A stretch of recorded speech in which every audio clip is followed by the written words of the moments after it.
running now. Usually I just start it and let you guys start talking. It's not a setup, I swear. It's just the way I like to play the show. Okay, let's go ahead and roll the intro, though. Let's do it the right way. When I find the freaking intro. I'm going to be serious, Jessica.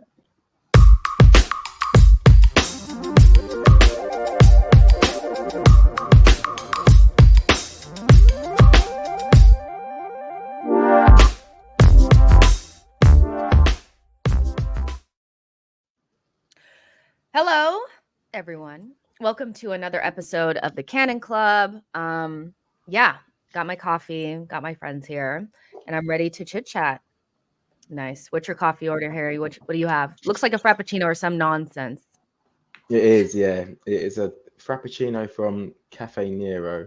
It's one of those free coffees you get.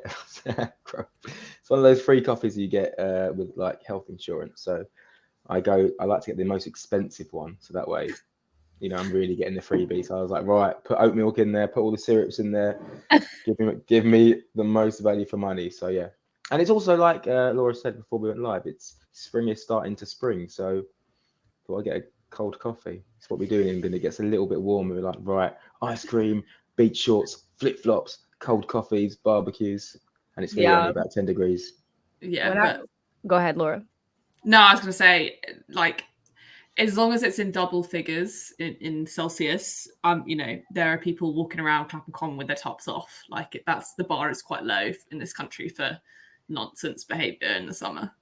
Listen, I definitely saw that, and I was like, I'm still wearing like a very puffy coat and a sweatshirt, and you guys are walking around with flip flops. Like, be serious. But then I'm also like very weak. Like, I don't know if it's not over 60 degrees. I don't know what that is in Celsius, but like, I'm cold. Like, I'm just cold and I want to go home. Like, I don't want to be outside. Like, what is this? I don't know how you guys do it. Sidebar, I started a new job at like a local club around here, like doing like their social media. And one of the people that like run the club is from England. And he was appalled that on the day of a game, Californians were asking if the game was going to be canceled because it was raining. And I was like, welcome to Cali. We're not coming. We're not showing up. Raining. In heat, yeah. We're weak. We're very weak. I'm telling you, we are. When I was sitting at that Fulham game and it was like raining very hard on top of my head, I was like, I don't know how they do it. Genuinely. And we didn't even win the game. So it was like really annoying. But Laura, what do you have in your cup? That looks like emergency in water. No, it's actually it's clear protein. Like, it's like powder. It's clear protein powder, and it gives it a flavor, but it's also full of protein. It's delicious. You know, we got to build these muscles, man. Yeah, it's orange and mango. I hate the powdery protein. It makes me feel very unwell. But this is like Robinson's squash, basically. Okay. Jess is like, what is that? I mean, I'm thinking like, because when I said it was like emergency, it's like a little orange pack that you use before you go onto like a plane. Because you feel like you're about to get sick, so you put it in the water to like give you a boost, and that's kind of what it is, but in like a protein version. Correct. Yeah. Got it. By the way, emergency tastes good, so I don't blame you. I've also got these, which are What's It Crunchies. Anyone had these before? Oh, they're flaming hot. It's like a knick-knack, but just with a bit more texture. Do you know what knick-knacks are, Jess? Yeah, I saw them when I was there. Yeah, so it's like a knick-knack, but just more meaty. Really, really good. So yeah, recommend those. I like that. Yeah, sweet and spicy, flaming hot. I like that. I like a good like a snack connoisseur. I know you guys are. Well, Harry, I don't know if you've been on there, but Laura, I know you go on the Latte Firm, and you guys are like big on the snacks. So I'm always important. It's just an important part of the process. Like, if we're going to talk about football, really we need, instead of a snack check, we need a cat check for this one. For every time Harry's cat comes in. He just sleeps all day, and then as soon as the camera goes on, he's like, "Hey guys, what's up?" So cute. I don't even like cats like that, but that cat is kind of cute. So no, I didn't like cats, and then I got cats, and I tell you what, I love cats. It's so weird, but yeah, I love them. Well, guys, let's go ahead and hop in. Very comfortable. I would say after the fact, it felt more comfortable. No game feels comfortable right now for me because I'm traumatized by the Arsenal. But after the fact, I was like, okay, that was a very comfortable, professional win away at Brighton, 3-0 win. We were very dominant. They had about 0.57 XG. We had over 3 XG. For people that care about that kind of stuff, it was the lowest XG for Brighton in the De Zerbi era, and also the highest XG that they conceded, I think, this year. And they haven't lost at home since August. So, and surprisingly, Brighton have the 4th lowest XG against in the league, which means that they don't really concede that many opportunities. So they're not scoring loads of goals, but they're not conceding a lot of chances either. And so for Arsenal to accumulate that amount of XG against them and to score 3 goals, I think was like a bit of a wow. Like I saw some Brighton fans online saying like Arsenal were the best team to have come to the Amex this season, bigger, stronger, faster than them. And we were good for the 3-0 win. And so, yeah, I mean, I feel like a lot of the narrative this weekend from outsiders has changed quite a bit, like after this game, because I feel like there was almost an expectation that Arsenal would struggle, and it was fairly comfortable. Laura, well, should I ask you, because you already told me that you were at a baby. I've watched it, Jess. I've watched it back. Okay, so I want to get your feeling on like how comfortable it was, and were you surprised like that it was super comfortable? I was really surprised by how comfortable it was, because having, we are all, each kind of fan bases hate watching the other 2 teams, and I think before this weekend, both the Man City and the Liverpool fans would have probably thought this could be the one where Arsenal drop points, just because of all the things you've just said, the record. Yeah. It's into that bit of the season where we had the little meltdown last year. So I was quite nervous, to be honest, going into it. And I think what surprised me, as you said, is that they just didn't really have a sniff at all in terms of chances. I think they had slightly more possession, like maybe like 54, 46. But to be honest, that just proves that we can play without the ball just as well as we can with, and use that to our advantage. I think, as I told you, Jess, I had to follow along on sort of social media and BBC because I was at a baby shower. And I kept opening up my app and seeing 0-0 and thinking, hey, this is where it falls apart, in inverted commas, because I could also see that we were missing chances, like the Gabriel header back across the goal. Like, there are a few, but ultimately we are just so solid at the back. It's really just not a question of are they going to score? It's are we just going to start taking our chances? And we did. And so I think for me, that is maybe one of the performances of the season, just in terms of sending a message out to the other teams, which is, on paper, this looked like a very, very difficult test for Arsenal. And we, won at a canter. Maybe that's unfair. We had to work a little bit to get those chances, but ultimately, by the end of it, kind of felt like, we are a much better team, and off we go on to the next one. So, yeah, I felt pretty good on Saturday night, having looked through all the comments and having rewatched it and thinking that was a seriously professional performance by a team that is well worthy of the title, even if it doesn't come our way. Yeah, for sure. It was just like, oh, wow, that's it? Because Brighton has not been an easy place for us to go. Like, they've come to the Emirates and been successful. We've went to the Amex and not done well. So to just kind of wipe them away, we did the double over them, which this has to be the first time that we've done the double over them in a long time. If, because it's last season they won at the Emirates. So they're an odd opponent for us. I think that's because they like possession. They can figure out ways to get around your press. But one thing that really stood out to me was how hard the team worked. Watching it in real time, I was like, wow, we're really working our asses off. When I rewatched it, I was like, these guys are totally locked in. Like, they are so locked in. Like, some of the hard work that like Odegaard was doing and Jorginho was doing, everybody was working their asses off. And that's just the change in culture. I know that people are like making fun of it at the beginning because the results weren't coming. They're like, oh, the process, what does that mean? But it's not like we haven't seen Gabriel and the defenders celebrate clean sheets or blocks before, but it was made fun of before because the results weren't adding. Like now it's like, yeah, they're locked the fuck in and we're fucking good. Harry, what did you make of the first half in particular? We ended the half 1-0. We had won the penalty. There was a lot of conversation and like controversy, weirdly, around the penalty. What did you think of that first half performance, only coming out with 1-0 and the penalty in particular? Did you think that it was the wrong call, or was it kind of like obvious that it was? I mean, it's one of those ones where in real time you think it's a penalty straight away, right? And then you'll read a message or you'll read something saying, "Oh no, it's not a penalty. He gets the ball after," and then you might change your opinion. And a bit like the Wan-Bissaka one yesterday, everyone in real time thought that was a penalty. It looked like a penalty, and it was a penalty. But then you can watch different versions of it and convince yourself that it's not. So I thought it was penalty because ultimately, similar to Wan-Bissaka, Lamptey came in quite fast, a bit rash. And he touched the ball, but that was after taking Jesus out, or however it worked out. But yeah, I thought it was a penalty. It was good from Jesus. It was direct from Jesus, and it was a confident dispatch from Saka. I thought first half, I thought we were fine against Brighton. I don't think it was like the thrilling performances that we've maybe seen away from home recently, where we're putting teams to the sword and we're really, really popping it about nicely. But Brighton are a good team, and you know they're happy to press and they're also happy to play out from the back. So you have to be really careful against Brighton. We're fortunate they had a few injuries to their key players as well, because I think that would have made a different game.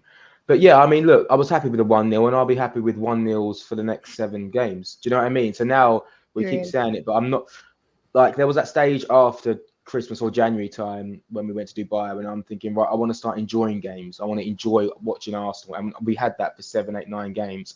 And even against Luton, I was screaming out for a bit of rotation. You get to see other players step in, and that's great. But I think, yeah, now we're in that cup final zone, and I'm really happy with the squad rotation over the past 3 games. I think that rotation against Luton was risky, but it worked out really, really well.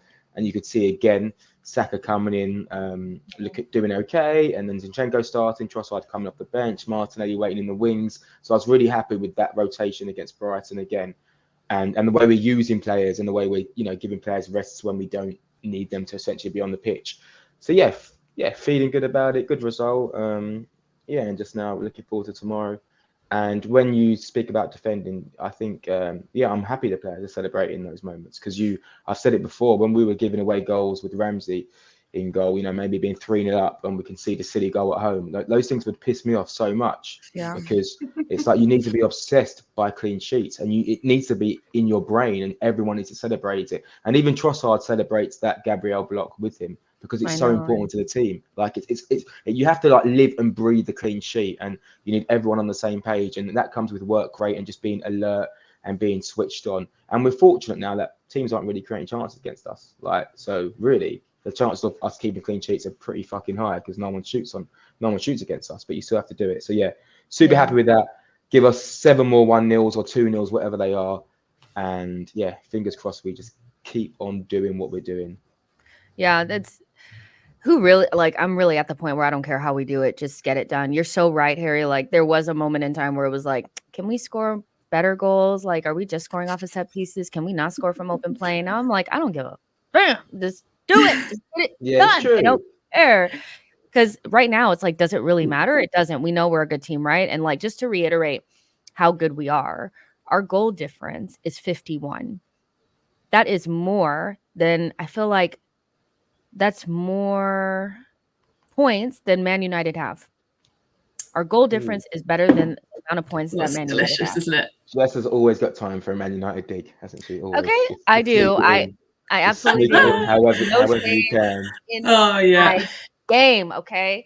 71 points, 24 goals against, which is better than the next best team, which they have 30. So we're 6 better than them in that, and we have 3 more goals than Liverpool do. So we're, do you know what's really good as well? Like, our defense has definitely improved over the past couple of years under Arteta, 100%. But the goals conceded never really showed that, because we'd have these games where we concede too many goals back to back, and it's like, we have got better defensively. But a lot of fans will say, yeah, but you've conceded more goals, and they kind of came in drips and drabs. But now you can see the rewards of just like being consistently defensively solid. And our form since the turn of the year, I don't know how many goals we've conceded since the turn of the year, but it feels like maybe it's 4. 3 or 4? 4. Yeah, 4. Fucking incredible. And scored like, what, 36, 37? I don't know exactly.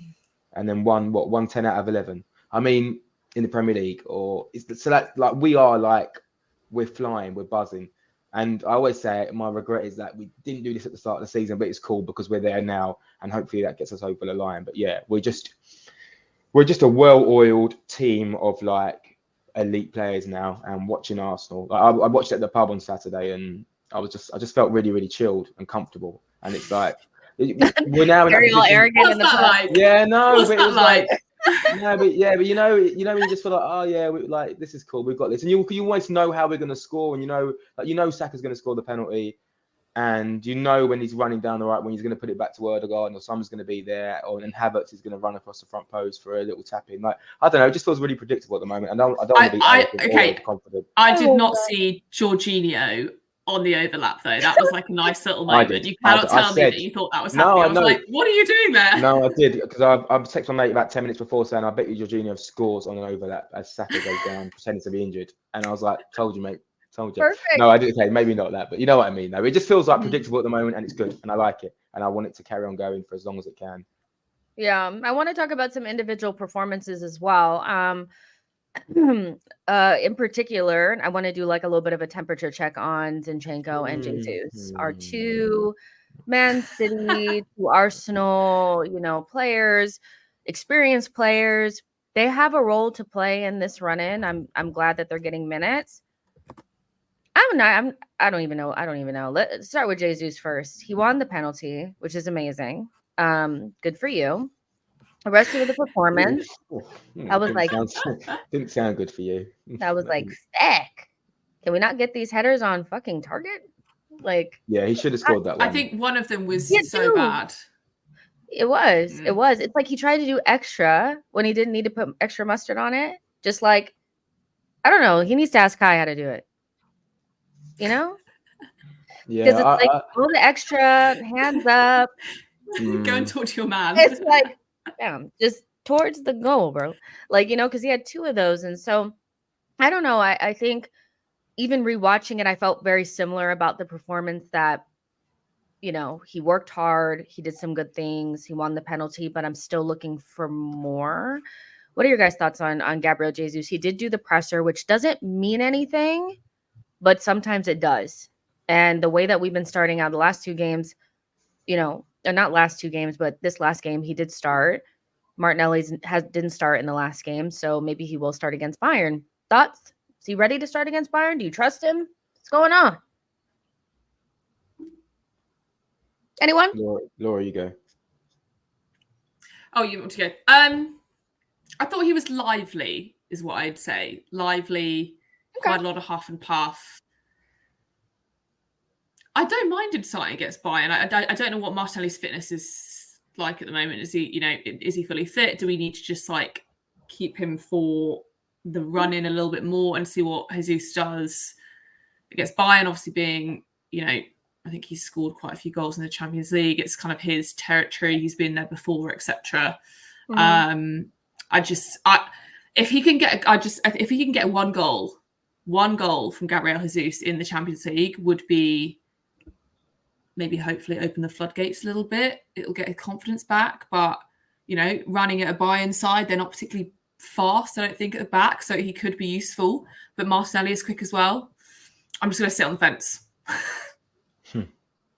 Yeah, I'd start Jesus on Tuesday. I think he's going to start. I think it's a big game, a big player sort of moment. And I think it helps that Martinelli is finding his fitness back. So it's an easier drop for Arteta to make. If that makes sense. And I also think you want to play with that experience in the Champions League. And you can't drop Havertz at the moment because he's leading the line really, really well. So, yeah, I think it makes sense. And I think that tenacity and that dynamism and that off-the-cuff kind of spontaneous actions from Jesus will be good against the Bayern Munich side, who are a little bit static defensively. You want to put someone kind of in and around Eric Dyer, making him make those silly challenges. And I think someone like Jesus and Martinelli, to be fair to him, would be good at that. But Jesus is probably a bit more composed on the ball than Martinelli in terms of like dribbling and approach, I'd say. Whereas Martinelli is a little bit more of a like counter-attacky style winger. So yeah, I'd start Jesus. And as for the Zinchenko temperature check, I mean, I'm very keen to just reject these temperature check conversations because I feel like, and listen, I love all you podcasters. You got to talk about stuff, but I feel like it's a little bit of a story which people are just talking about because it's there and it's a trending topic. But from my perspective, it's just not there. It's not a topic. He's making a few little mistakes, but Saliba shanked a few passes and it doesn't get mentioned. But because there's a negativity around Zinchenko, it's a topic. But he was fine against Brighton. I thought he wasn't amazing, but he was fine. And they did target our right hand side, but they only had like one directly from a Zinchenko kind of when he pressed. I think Lamptey too quick, and they played it down the side. Yeah. Otherwise they targeted this side, but nothing really happened from it. We defended it pretty well. So yeah, I'm really like keen to reject that because I'm also reading things like the project's moved past Zinchenko, and I'm like, whoa, like hold fire. We haven't done anything yet. How have we moved past Zinchenko within 6 months? But last year he was like vital to our team. So really want to slow down on that talk because I still think he's got a lot to bring to this team. And and I don't think we should count our success just yet because it's still early days. So sorry, Jess. All right, I'm gonna have to really on that one. Listen, right? I know you're just putting it out there. I know you're just putting it out there. I'm just providing a platform for a conversation to be had. That is it. That's fine. Okay? Because I actually don't disagree with you that much. Oh, good. There we go. Like, I don't, because I feel like before when I did like pre-match vibes before the game, I was like, I feel like a lot of people are preempting something bad happening with Zinchenko before it even happens. Like, I'm so uneasy about the lineup. I'm like, really? What are you uneasy about? Like, I don't understand. Like, it's not like Zinchenko's such a big drop off that it like means we're gonna lose. Like, yeah, but he makes a mistake every single game. I'm like, not really. Like, it's not every single game. It's the same with Raya, right? When Raya came in, it was the same kind of like impatient. It was like, oh my God, like he's doing it. Ramsdale doesn't do this. And it's the same thing. Once it becomes this conversation in the ground, even at the pub on Saturday, Zinchenko had that hesitation and everyone was like, oh, what are you doing? And I'm like, whoa, fucking hell. Like, people are really out to get him now. That's it. Like, they're out to get him. And when that narrative forms, it's really hard to change. They have him in the coffin. Remember when we played Liverpool away, right? And I think Zinchenko was playing a few risky balls and Gary Neville was like, what are you doing? He's got to come off. He's got to get him off. And he was really like going in on Zinchenko. And then everyone kind of agrees with that. Yeah, he did have a really bad game. I'm thinking, it's not. I don't think he did. I just think we are listening to what people are telling us. But yeah, I don't want to make it about Zinchenko too much, but I think he's been fine. And there's some games where you want to start him and there's some games where you don't, and I'm cool with that. I think, sorry, just on Zinchenko, my thing with it is Arteta clearly trusts him. Like he clearly has something in, that he sees in Zinchenko that, and I totally agree, Harry, in the ground, whenever Zinchenko makes the tiniest of errors, everyone loses their minds because of this selective bias against, okay, well, he's a, mistakes prone player. So every time he makes a mistake, it's just adding evidence to this already backlog that we've created. But for me, Arteta has faith in him. He just would not be starting him if he did not think he could do the job. And I think, therefore, we just need to have the same sort of faith in what Arteta's done now as we have with, like, as you said, Raya, even some of the other players, like, Havertz. We've given Havertz, the time to start slowly. And although Zinchenko's kind of gone the other way around in terms of like maybe last season he was a bit more effective, Arteta's still starting him. Just trust the man. He clearly knows what he's doing. But also, if you're in the ground, right, and I know it's easy said than done because we all get caught up in the emotions of it. But when we talk about confidence from players and stuff and then feeding off the energy, if you're a player like Zinchenko, who is definitely going through something, there's no doubt about it, he doesn't look as confident as he did previously. But if you're going through that and then in the ground, you make the smallest mistake and you feel that, man, that's fly or die for him, sink or swim, because he's either gonna show everyone and prove everyone wrong, or he's gonna continue to struggle. So my message to fans in the stadium is that don't get caught into that and just like lift him up if you feel like he's making a mistake. But like you say, it is a bit of selective biasness. And Arteta trusts him, and in some games he doesn't, and that's cool. But I'm not gonna pretend that he's an awful player just because Trent Alexander-Arnold made him like last season and whatnot. Do you know what I mean? We got too much perfection across the board that the media needs something. You just need someone to dunk on. Do you know what I mean? Like there has to be someone. You can always tell with like a certain player that there's like a moment where it's just like there's no coming back for the fans. That was it. Getting nutmegged by Trent, and then them zooming in on him on the bench looking like he's crying. That was it. Yeah. I was like, ever since then, there's just been some people that just cannot see any good things that he does. They cannot see it. All they can see is the bad. And I'm just like, I just think Zinchenko does a lot of good things for us. I don't know. Like, I guess, I don't know. Maybe I just really like him. I don't know. Maybe I'm just one of those.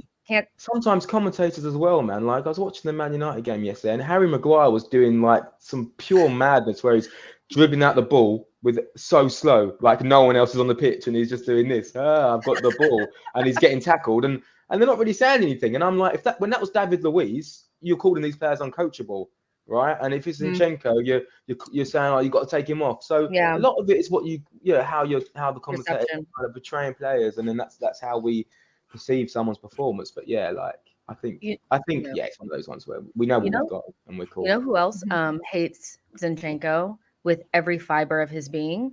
Lee Dixon. Yes, because you guys don't get the American. No. You guys, he did not believe that was a penalty, and he went on about it for like 15 minutes. And I was like, how dare you? How dare you sit up there and say that wasn't a penalty? I feel for the fullback. I'm like, well, why don't you go coach him because he couldn't tackle? Go coach him. If you feel sorry for him, give him a lesson on tackling. Yeah, but fullbacks, they can't do this because back in my day, well, it isn't the olden days. We move on. You can't. I thought Lee Dixon was positive about Arsenal. Is he not? I don't hear him. No, is he not? No, we don't hear him. But we do hear Alan Smith, who also hates Arsenal. Okay, like I'm just like I can't do this anymore. Like genuinely, Alan Smith is the most negative commentator about Arsenal. He's taking his must not be biased thing to another level. I've not spotted that. Just next time he's on, just listen. Listen. And then it's like anytime Zinchenko is out on the pitch, he's consistently talking about his positioning, him wanting to be in midfield, how in his days they didn't have this inverted, but he loves the way that Tottenham do it. He loves the way Liverpool do it. It's almost as if he can't figure out that like every good team inverts their fullbacks, but Zinchenko is the one that really just gets on his nerves because he's not in the right position. I'm just like, can you shut up? You say this every day, genuinely. Like, we don't care. And like you guys were saying, like, I think that the fans feel certain ways about the players and they project that and they think that that's what the club thinks. And I think Arteta loves Zinchenko and Jesus more than maybe the fan base likes that. You know what I mean? Like we're moving beyond them. If you guys are like, Arteta is fiercely like loyal to the players that he likes. Fiercely. If he doesn't like you, it's pretty obvious. He just but it's also it works the other way. Like he is cutthroat with players that he doesn't think are good enough. So he would cut Zinchenko like he did with Ramsdale. You know, ESR potential. He just wouldn't play. So like he backs his players that he likes. But if he doesn't think he's up to it, he would have cut him. Exactly. Ages ago. He's not sentimental. Yeah. And also like if there's options better than Jesus and Zinchenko, then listen, I'm all for that. Like bring that on and bring those guys. If they become our rotational players, then awesome. But I'm not going to sit here and think we just disregard them. Someone like Jesus, of course, we're unsure because he just hasn't found that consistency. But let's not pretend that these players are like showing this level of like, it's not like when Bellerin stepped in after a while, you go, oh, this guy has lost it. It's not there. Or a Wobie or Walcott towards the end when you go, do you know what? It's just not really doing it anymore. We're not talking about that. Like they're still quality footballers who have got a lot to offer.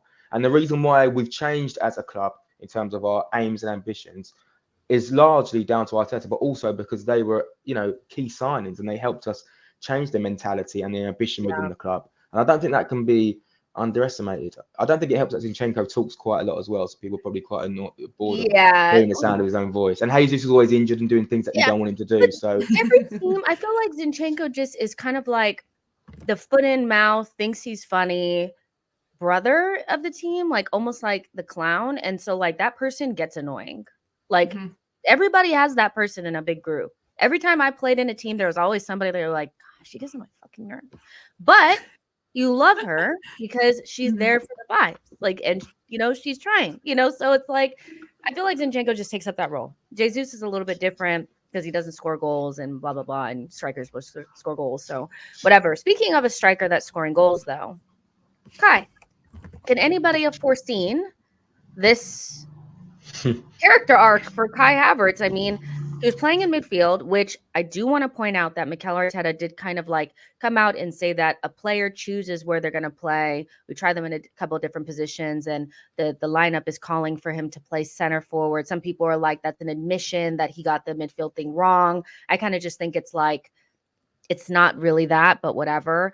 And now he has the same amount of goal contributions in the Premier League as Xhaka did last season. He's reached his or matched his best ever goal tally, that he had for Chelsea. And we have 7 games to go, if not more, in the Champions League. And he's looking the business. I think his performance against Brighton was one of his best. Really, he was really, really good. Who foresaw it? Anybody? No, but can I just say, the one thing that annoys me most about football Twitter is that it's absolutely fine for everyone to be like, hey, actually, I was kind of wrong about this player when he first started. Like, I didn't think it would work out, but now, I think he's really come into his own, and that's down to Arteta, But instead, it's like, oh, you just didn't know ball. You just didn't know ball. You didn't see this coming. You just didn't know. Or like, oh, I've been telling everyone this for months. Nobody, bar a select few. I mean, Femi would be telling you this if he was here right now. Well, Femi's not here. Where are you, Femi? I mean, exactly. I told you so. Kai was gonna come good. Blah blah blah. But fine, and congratulations to you. You got it right. But I think everyone needs to be like, yeah, cool. I didn't see this coming, but let's just appreciate what we've got now, rather than argue with each other over like whether we thought this was good signing months ago. Yeah, we have got that. It's such a boring now. Oh God, I said this. Here's a tweet that I sent in November.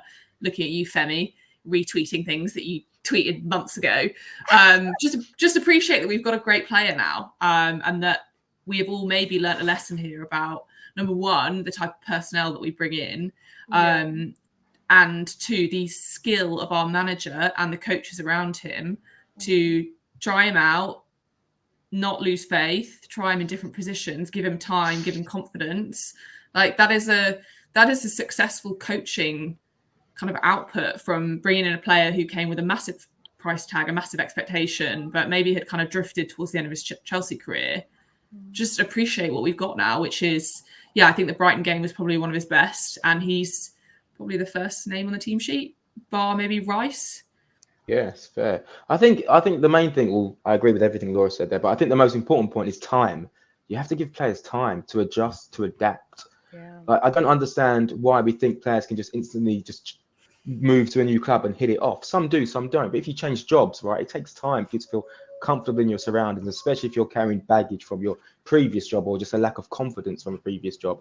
And then learning the new players, the new roles, what the manager wants from you. And let's not forget that Arteta is so complex. So he's probably asking Havertz to do things that he didn't even realise were things, last year. That's totally different role. Yeah, exactly. Not to cut you off, but that is what he said. Arteta opened his eyes to a whole new version of football. Mind you, he's played under Nagelsmann and Tuchel, and what were these bums talking about? Exactly.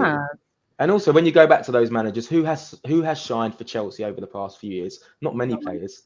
So it's like, and then obviously when you look at the transfer against Sheffield. Yeah, exactly. When you look at the transfer fee of Havertz, and then you say, oh, we needed a striker, why did we sign him? And you combine that with all of the Chelsea, like, oh, he's shit. So all of this, and then a really slow start replacing Granit Xhaka, all of that contributes to Havertz being a failure. But then now look, and now he's scoring goals. And ironically, I think he's got so many more levels. So many more levels to go. But what I love about him is it's the work rate and the work ethic. And for me, if you have that, then you're halfway there. And in an Arsenal team coached by Arteta, I'd say, God, this sun is really shining in. Sorry. Oh my God, I've lost my train of thought because I'm going blind. But yeah, I think you have to be a really, really bad footballer not to be successful in an Arsenal side, because everything is made for you to shine. Like, we're going to give you the ball. We're going to work the ball into the box. We're going to play to your feet, or we're set up to be incredibly successful. Like, the amount of time Saka gets the ball from Ødegaard and those take-ons are, result to a key pass or a key cross. And the reason why Pepe couldn't do it is because Pepe wasn't as good as Saka. So if you're a good player and you come with the right attitude and work ethic, you will fly in this Arsenal team. Right? And when you look at the players who aren't really making an impact, just because ultimately they're not good enough, and that's it. So for me, like Havertz has been class, and I hope it continues. And I didn't really see him leading the line this effectively. I saw some performances against like Newcastle away where I saw like a bite and an attitude and like a hunger to him, which I hadn't really seen previously, and that gave me some hope. But now he's playing really, really well. If you go back to that Community Shield cameo against Man City, or not cameo, the way he played up front, that was kind of a good insight to how he can play centre forward. But I wasn't sure we'd see that, as I convinced myself he'd come in to replace Granit Xhaka. But yeah, he's flying, he's scoring goals, and yeah, it's really good from him. And yeah, ultimately he's our starting centre forward, right? So maybe next summer we don't need a centre forward. Maybe we just carry on with Havertz. Nonsense. No, it's true. Maybe we just carry on with Havertz. Havertz like rolling up top. See, I feel okay. Is that nonsense? I was talking to a friend about I don't think that's nonsense. Yeah. Is that nonsense? I don't think that's nonsense at all. That's not nonsense. Well, I was talking to a friend about this, and I was like, I feel like it would be so Mikel and so Arteta to look at what Havertz has done and say, I can make that better. That could be our striker, and then we just go out and get a winger. I can see that. I don't hate that though. I don't know. I feel like I want a striker because I feel like I like Arteta's thing. He's like, I can fix him. He loves it. I can fix them. Genuinely, I think go ahead.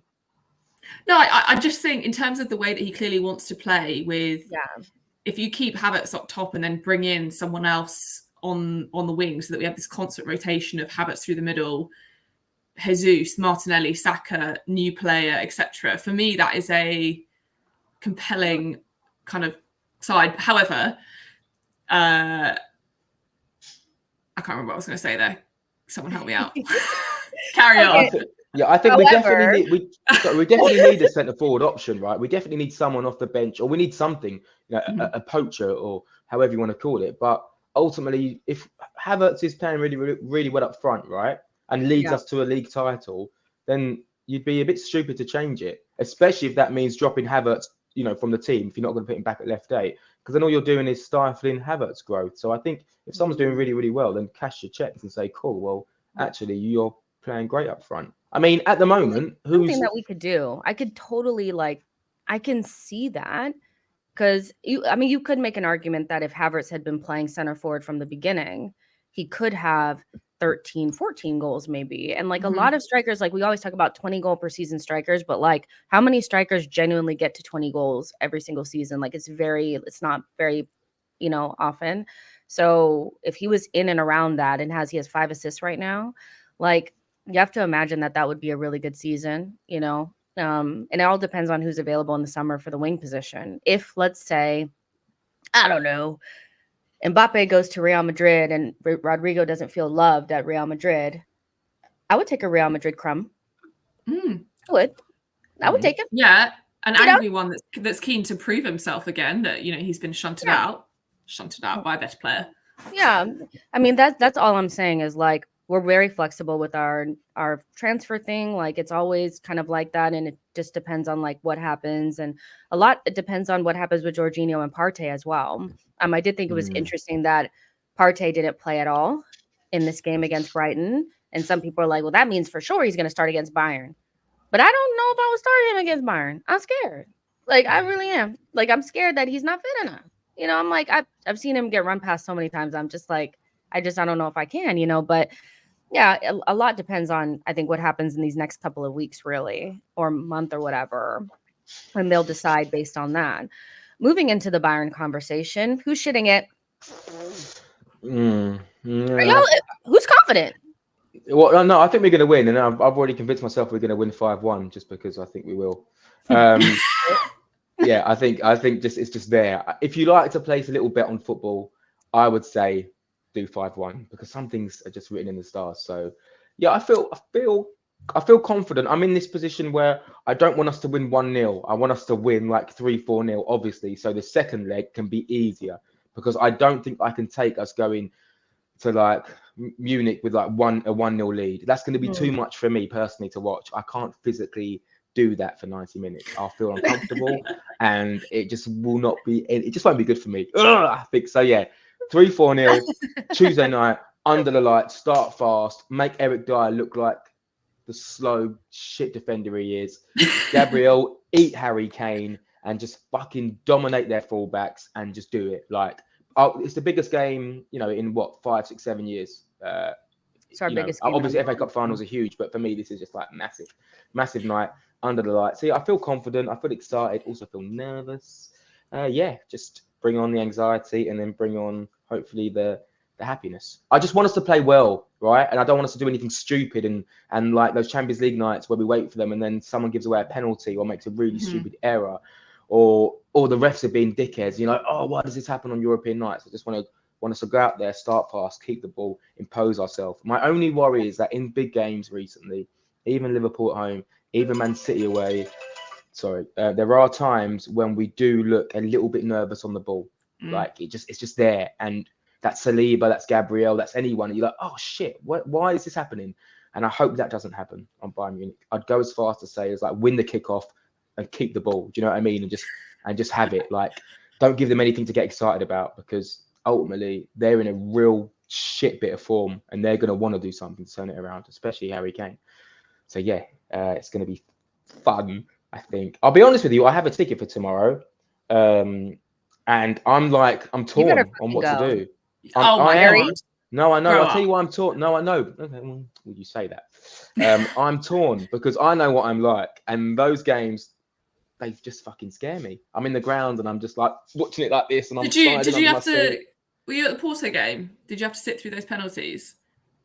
No, I wasn't at the Porto game. No, I wasn't. No, I gave my ticket to my. Oh, Laura, you were there. Yeah, and I wasn't there for that.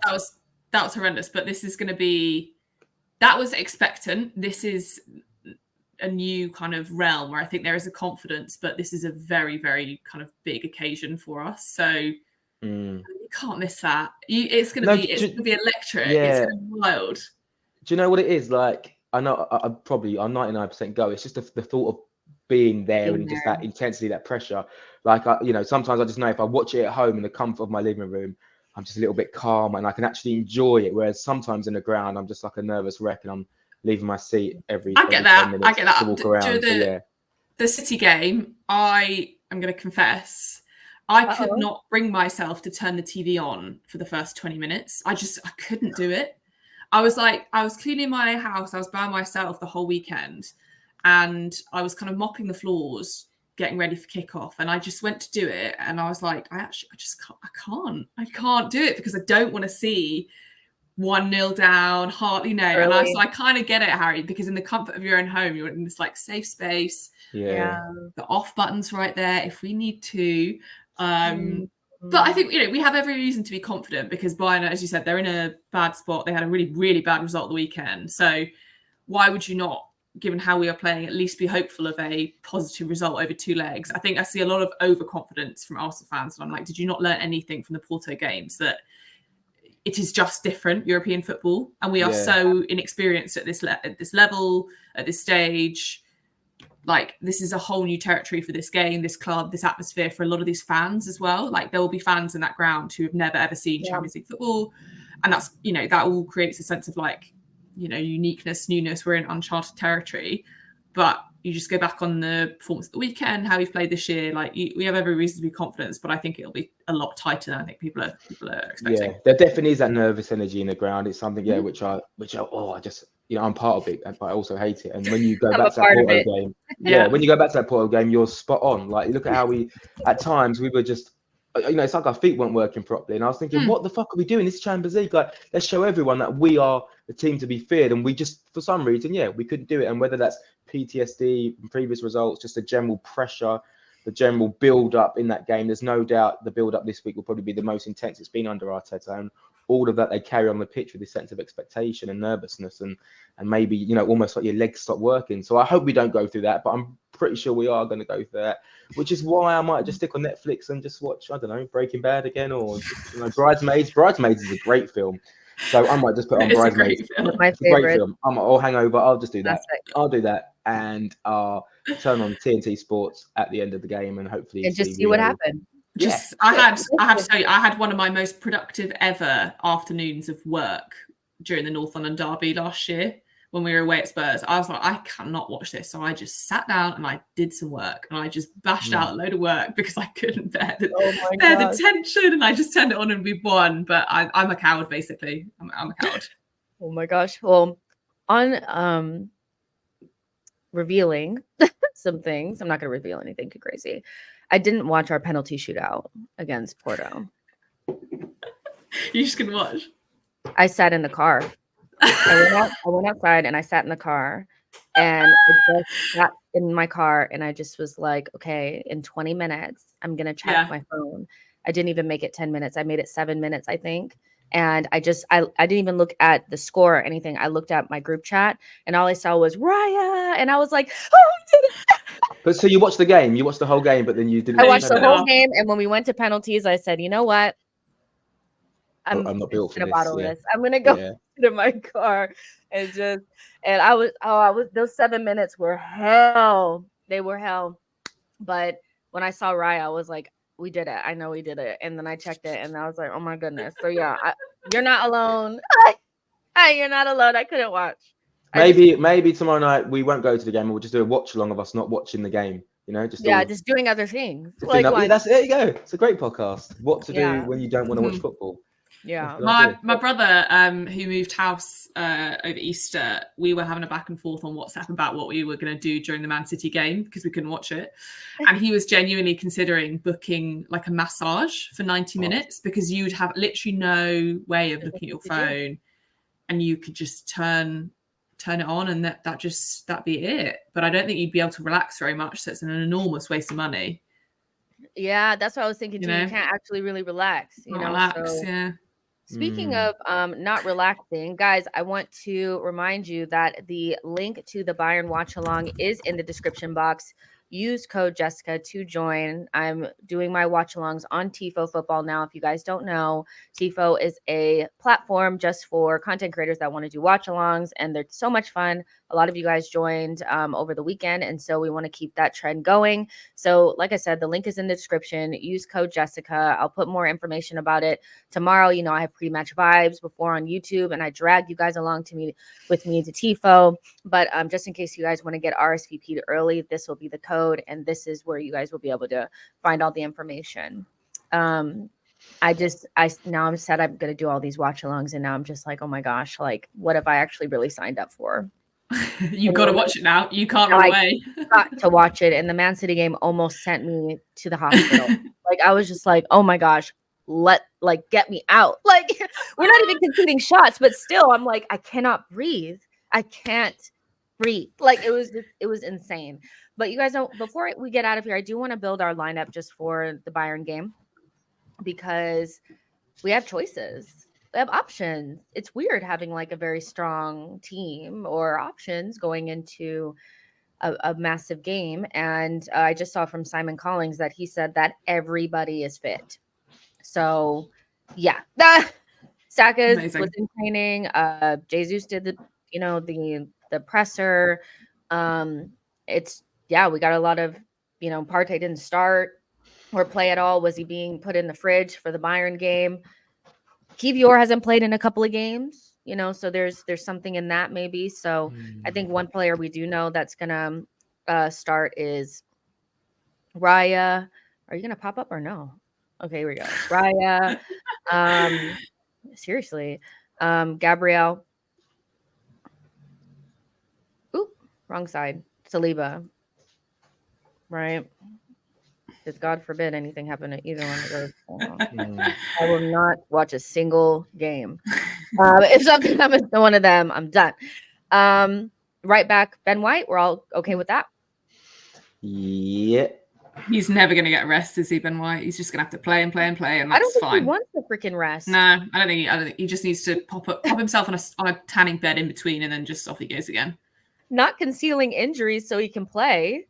No. Like when I read that, I'm loving these little stories about Ben White now. I'm not sure if that's on purpose from the media or whatnot, but just like releasing a little bit more info about Ben White's personality and stuff. I think and now he led one of the team talks, I think, before can't remember what game it was, but yeah, how he's more than just like this quiet, shy right back, how he's obviously a very integral part of the team and one of the leaders. So yeah, gotta love Ben White, man. God, I love Love that for him. Right, left back. Come on then. Who is it? No, this Laura? is the one. What you doing? I'm tempted to say Tomiyasu. Whoa, Okay. I did not see that coming. Okay. Tommy, Harry. Gnabry's back, right? Is Sane out or not? No, they're both back, I think. They're both back. They're both in the traveling squad, I believe. I mean, look, I'm. It's really tough because I'm just wondering. It feels like we're less reliant on playing inverted fullbacks nowadays. It feels like that way. It feels like when Ben White was doing it, when Kiwior stepped in at left back, it was Ben White was, doing it sparingly, but not all the time. But I can't see him starting Kiwior left back. I can't. I don't know why. You know what? I don't know if that's a reputation thing or a pressure thing. Way. Or I don't know what it is for some reason. Not to say that he doesn't deserve to start, but he hasn't played like past couple of games, and we're in that kind of thing where, even a couple of games out, we've played so well without him. Yeah, and then why would you bring him back in? Yeah, I think I'm gonna go with Zinchenko, but I can understand why you'd say Tomiyasu. I have a gut feeling Zinchenko starts too. I'm happy to concede. I think Arteta thinks these games are more technical and whatnot, and Zinchenko's obviously part of that. But yeah, boy, that's a big night for Zinchenko as well. Yeah. If, like we said, one mistake, he's gonna feel it. But yeah, I think it's gonna be Zinchenko. All right, so Jorginho did not start against Luton, right? And then ended up playing the full 90, I think, against Brighton. That all went. What do we think about Georgie starting another game? Does he have the legs? I mean, he just played like 90 minutes, and you know how he is. You can get a little. He's old, He's old. Yeah, he's old. Yeah, was Arteta putting Partey on ice for the Bayern game, or will Jorginho keep his spot? Wouldn't you say that Partey has been on the ice too much to then come in for the Bayern game? If that makes sense? He's like frozen. We need to defrost him a little bit. Like he hasn't played that much, has he? So like Arteta's that kid whose mum said, "Can you defrost the chicken before I come home?" And he's forgotten. Like we got to defrost Partey a little bit quicker than this. But then you're right about Jorginho. But then,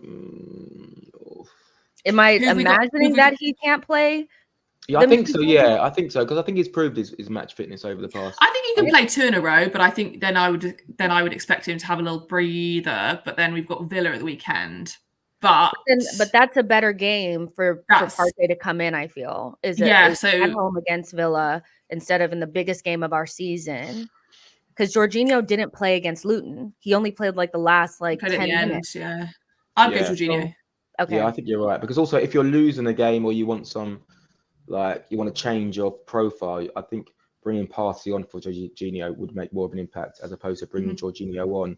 So I think Jorginho starts unless Arteta's feeling really, really risky and does something totally different. But yeah. Yeah, the one thing I don't like is the Zinchenko Jorginho axis. I didn't actually love it against Brighton. I just think we're so good that it didn't matter. But there's just something about the two of them sitting in a double pivot in front of our back line that just worries me because neither of them have the legs to recover. And so then Rice, if he's too far up the pitch, it's kind of like back, but this is kind of what I feel like is going to happen. So, and then like Tomiyasu comes in to shore up the game at the end.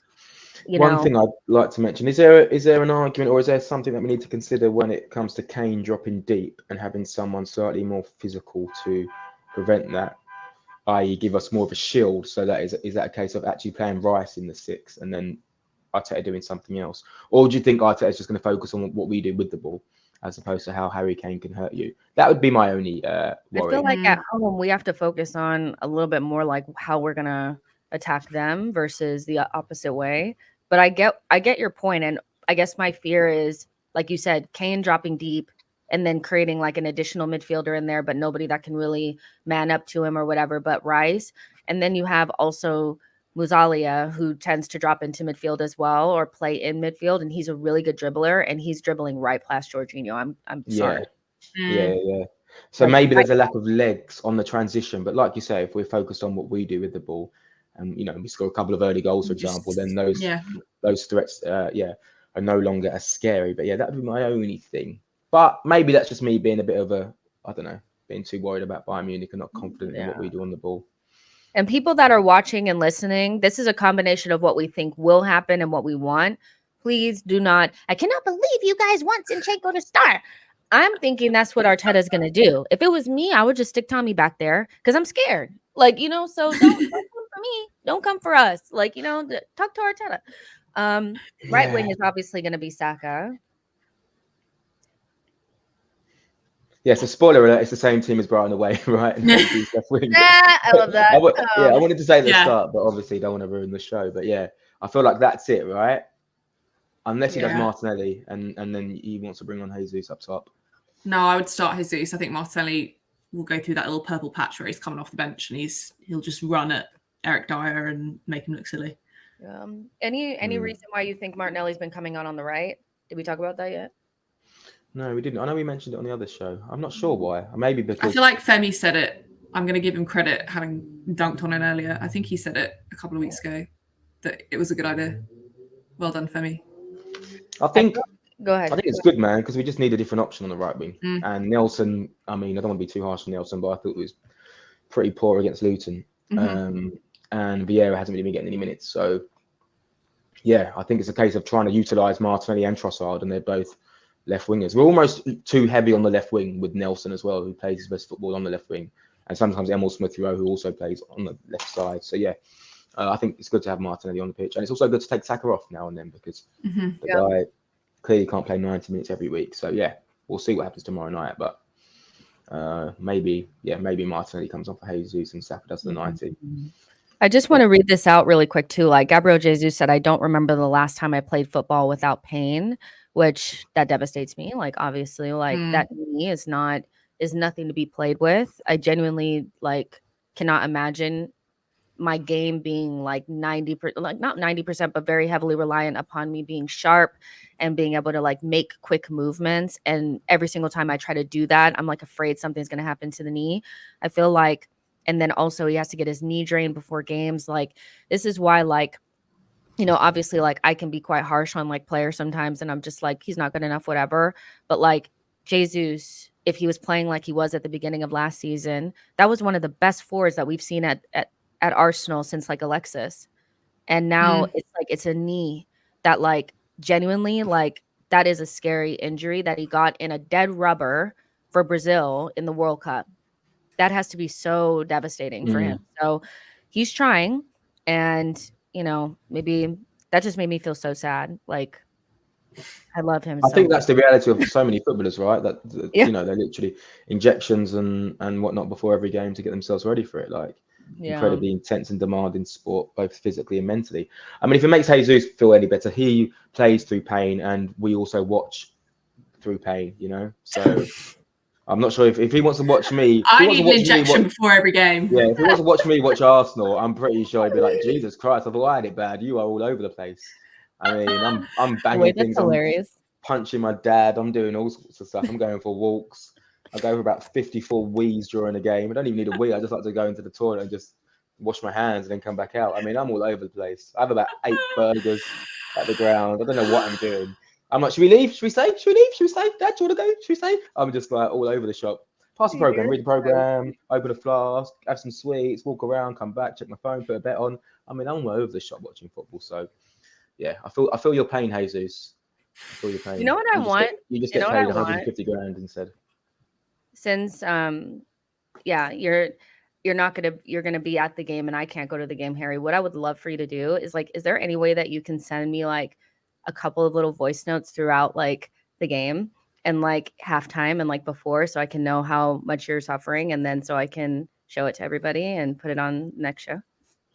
Yeah, but I mean the voice note will just be me swearing, just going fuck off, this is fucking great, or fucking get. I will also do it, Jess, because there's a guy who sits in front of me who has the most flowery language. So if you want someone, if you guys can both, if you guys get a chance, just send me a little video of you guys at the game and how you guys are thinking and feeling during it. That'd be great because I want to feel the feel. I feel Oh, like so I'm you missing want me out. to vlog? You want me to vlog for you, Yeah, basically, is what you want. that'd be Okay. great. Yeah, Yeah, sure. and then Just send me your somebody email can so cuss I can at you. send an invoice to you as well for after, obviously, because Yeah, I Because charge £1,000 an hour. Is that all right? yeah, no problem. But make yeah, sure I it's mean, good. Like I need it to trend. So make sure you like really Yeah. put some, like, extra This on is it. what OnlyFans should have been. Yeah. Just fans So true. at the game. Yeah. I mean, I can give you an OnlyFans style video if you want, but I'm not sure how that will go down with the audience. I don't think that will translate. I just don't know if I have the. Okay, I'll try it, but I don't know. I just don't know how I feel about that. Hi guys, at a game. You know, some people are good at it. I Okay, just don't what know I if want, I Harry can do before the that. game, Laura during the game. How about that? Okay. All right, that works. Okay, I'll remind you guys. But let's get some score predictions in there before we get out. Harry, first. 5-1. 5-1. Oh my goodness, you. Yeah, You honestly. know what? You know what? 5-1. But I hope that that's what it is. I really do. I really 5-1. do. Laura, a realistic. 2-1. 2-1. I think Harry Kane will score because he loves to score at the Emirates, man. He loves a goal at the Emirates. So 2-1. 5-1. Sorry, 5-1 Harry Kane penalty. Like Harry Kane is going to score almost penalties. like guaranteed. The most obvious thing ever in the world. Like, and he'll probably have a Spurs shirt on when he does it as well. Wouldn't surprise me. I can't stand him. His little Spursy heart. Can't wait to break it. All right, so my prediction is going to be, you know what? I'm going to be different. I'm going to say 2-0 Arsenal. I'm going to say Harry Kane just completely shits the bed. That's what I'm going to say. He's going to completely shit the bed. We're going to score 2 goals. Gabriel header and something Kai Havertz, which would be so funny because he needs to dunk on them. Seriously. Mueller Mueller putting out that little thing about like, I can't wait to see Kai Havertz, blah, blah, blah. I'm just like, we have to dunk on him. Seriously, old man. Like, what are you talking about? But yeah, like I'm excited. I'm nervous. So we'll see how I can't take a 2-0. Sorry, I can't accept it. I can't accept a 2-1 or a 2-0. That away leg will be so painful. I can't accept it. Oh my god. Honestly, there's no way. There's no way. I'd almost rather draw 0-0 than I would win 2-1 and go there. What are you talking about right now? Yeah, because I'd rather go there knowing we need to win. We need to get a result. I would not want us to go there with this uncertainty of how to approach the away leg. Honestly, I'd bite your hand off for a 2-1 right now, and I don't have to watch it. I can't watch that second leg with a 1-goal lead. I need a 3-4 goal lead so I can watch the game in peace. Well, then we need to go with like extreme confidence and just bop them. Like you can't be out there afraid to pass to each other every single time we get his hot potato. You take it, nothing. You take it. Like no, so you need to actually. That was like ready, That was like Man United yesterday. Their build-up play from the back is mental to watch. It's like pass the blame as opposed to pass the ball. It's like here's a pass which is bouncing or slightly to the outside of you. You got to control it, and then you got to try and pass it to someone else. Oh, yeah, shambolic build-up play out the back. Yeah. Absolutely dreadful team to watch. They're actually like so bad. And just think about being Liverpool. You have not beat them not once this season. And you've had over 30 shots against them. Over 30 shots against them. You've scored like 1 goal against them or 2 or something like that. Like that's nonsense. So Liverpool are actually the joke in all of this. And I would love to spend more time slandering Man United with you guys, but we have to get out of here. You guys that are watching on YouTube, please like and subscribe. For those of you that are patrons, I love you guys so much. And we look forward to seeing you guys on the next one. And hopefully we've beaten Bayern by a couple of goals. Oh, so nice. You guys, talk to you guys in the next one. Bye.